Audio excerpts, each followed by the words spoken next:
ഈ കോൺസെർട്ടിന്റെ എൻക്വയറി വന്നപ്പോൾ തന്നെ ഞങ്ങൾ കിളി പറയുന്നു ഭയാനേ കൃഷ്യോ ആരാണ് അതെ എല്ലാരും ഫേവറേറ്റ് സിംഗർ ആയിരിക്കും.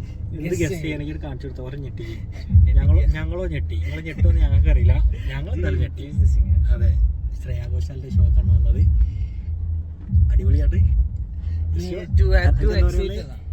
നമ്മൾ ഇന്ന് പൊളിക്കും. അനക്ക് എന്താ പറയാ? അതെ, അപ്പോ കാണാം.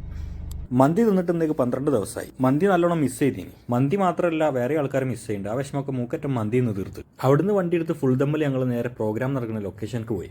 YMCA കോളേജിലാണ് പ്രോഗ്രാം. അവിടെ എത്തി നോക്കുമ്പോൾ സൗണ്ട് ചെക്ക് ഒക്കെ സ്റ്റാർട്ട് ചെയ്യുന്നുള്ളൂ. കുറച്ചേരം തിരിഞ്ഞാഴ്ച നടന്ന് നോക്കുമ്പോൾ ഇർഷാദ് ചിരിച്ചുകൊണ്ട് വരുന്നത്. ആക്സസ് കാർഡ് കയ്യിൽ കിട്ടിയ പൊലിവേന ആ മൂത്ത്, ഞങ്ങളെ മൂത്തുണ്ടേന് ആ സെയിം സാധനം. ആൾ ഇതിൻ്റെ ഉള്ളിലുണ്ട്. കുറച്ചേരം കഴിഞ്ഞപ്പോൾ ശ്രേയാജി വന്ന് സൗണ്ട് ചെക്ക് ഒക്കെ സ്റ്റാർട്ട് ചെയ്ത്. ഇന്നലത്തെ പോലെ തന്നെ വെയിലൊരു പൊടിക്ക് കുറയില്ലെന്ന് തന്നെ. നമുക്ക് പിന്നെ വെയിലുമായി മഞ്ഞൊന്നും പ്രശ്നമില്ലാത്തതുകൊണ്ട് ഷൂട്ട് ചെയ്ത് തീർത്ത്. സൗണ്ട് ചെക്ക് ഒക്കെ കഴിഞ്ഞ് ഞങ്ങൾ സ്റ്റേജിൻ്റെ പുറത്തിറങ്ങി. ഫോണിലൊരു വീഡിയോ എടുക്കുമ്പോൾ കോഴിക്കൊക്കെ അരിയിട്ടെടുത്ത മാതിരി കുറേ എണ്ണം ബാഗ് കൂടെ പാഞ്ഞു വരുന്നു. ഞാനൊന്ന് പേടിച്ച്. അങ്ങനെ ഏകദേശം ടൈമായപ്പോൾ ഫുള്ള് ക്രൗഡായി.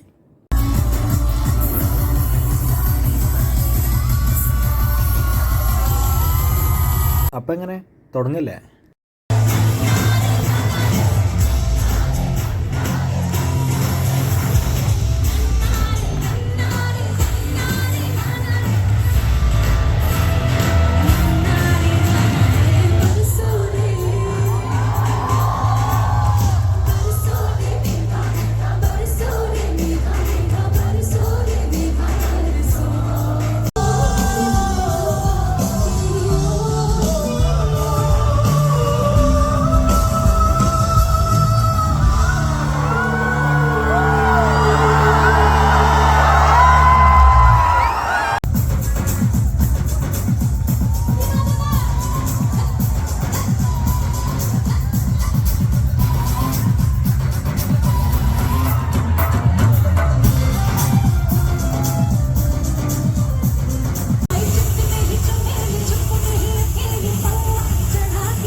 അങ്ങനെ അടിപൊളി ഒരു ഷൂട്ട് കഴിഞ്ഞ് ഞങ്ങൾ ഫുഡെല്ലാം കഴിച്ച് കേരവാനിൽ കയറി കുറച്ച് റെസ്റ്റ് ചെയ്ത് ഫയലൊക്കെ കോപ്പി ചെയ്ത് പതുക്കെ അവിടെ നിന്ന് ഇറങ്ങി. വണ്ടി പാർക്ക് ചെയ്ത സ്ഥലത്ത് പോയി നോക്കിയപ്പോൾ ചെറിയൊരു പണി കിട്ടി. വണ്ടിയും വലിയും വണ്ടീൻ്റെ ചുറ്റും ഫുള്ള് വണ്ടിയും പെട്ടിയും കൊണ്ട് ഞങ്ങൾക്ക് അവിടെ നിന്ന് വണ്ടി എടുക്കാൻ പറ്റാത്ത അവസ്ഥയായി. അങ്ങനെ ബയാനും ഇർഷാദും കൂടി പെട്ടി തള്ളാൻ പോയി. ഞാൻ അവിടെ ഡയറക്റ്റ് ചെയ്തു തന്നു.